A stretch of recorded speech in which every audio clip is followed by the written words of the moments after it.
এই ৩টে ডিম আর ২টো টমেটো দিয়ে আজকে একটা দুর্দান্ত টেস্টি রেসিপি করব। দেখতে থাকুন পুরো ভিডিওটা। নমস্কার, কেমন আছেন সবাই? ঝুমাস কিচেন আর লাইফস্টাইলে সবাইকে ওয়েলকাম জানাই। আজকে একটা খুব সুন্দর টেস্টি একটা রেসিপি করছি, টক ঝাল মিষ্টি, আর করছি ডিম দিয়ে। এটা হচ্ছে স্ক্রাম্বল এগ, আর ডিম লাগছে আর লাগছে হচ্ছে টমেটো। আর আমি লাল লাল দেখে বেশ বড় বড় টমেটো নিয়ে নিয়েছি, আর টমেটোগুলো বেশ একটু বড় বড় টুকরো করে কাটবো।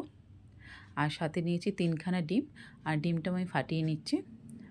ফাটিয়ে ভালো করে একটু গুলে নেব, আর তার মধ্যে দিয়ে দেবো খানিকটা জল। বেশ অল্প অল্প করে দুবার জল দেবো, যতটা প্রয়োজন হয়। প্রয়োজন মানে কি, সামান্যই লাগবে জলটা।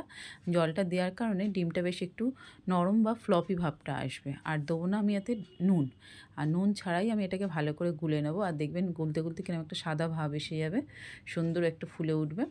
আর দিয়ে দেবো কড়াইতে তেল। আমি বেশ খানিকটা সর্ষের তেল দিয়েছি, এটা সাদা তেল দিলেও খেতে ভালো লাগবে। আর সর্ষের তেলের মধ্যে আমি দিয়ে দিলাম, বেশ গরম হয়ে যাওয়ার পরে দিয়ে দিলাম ডিমটা।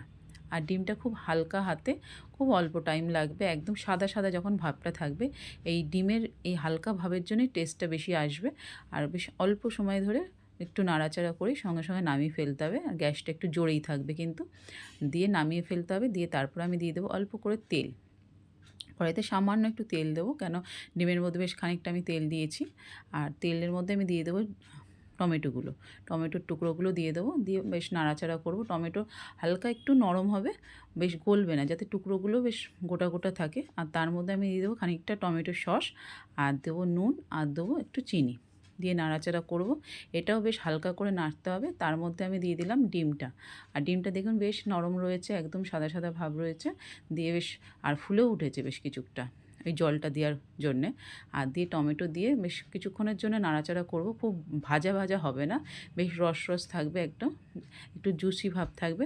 আর তার মধ্যে আমি দিয়ে দিলাম কাঁচা লঙ্কা খানিক। কাঁচা লঙ্কাটা দেওয়ার জন্য বেশ একটু ঝাল ঝাল ভাব লাগবে। আর এরম করে নাড়াচাড়া করে আমি নামিয়ে ফেলবো। নামানোর আগে একটু স্প্রিং অনিয়ন, মানে একটুখানি পেঁয়াজ পাতা দিলেও ভালো লাগে। পেঁয়াজ পাতাটা আমার কাছে ছিল না, তাই পেঁয়াজ পাতা ছাড়াই আজকে করেছি। খেতে কিন্তু এরমভাবে খুব টেস্টি লাগে, খুবই ভালো লাগে। এরকম খুব তাড়াতাড়ি একটা সুন্দর রেসিপি করে খেয়ে দেখবেন, আশা করব ভালো লাগবে। একটা ফলো, লাইক আর শেয়ার করবেন। দেখা হচ্ছে নেক্সট ভিডিওতে। সবাই ভালো থাকবেন।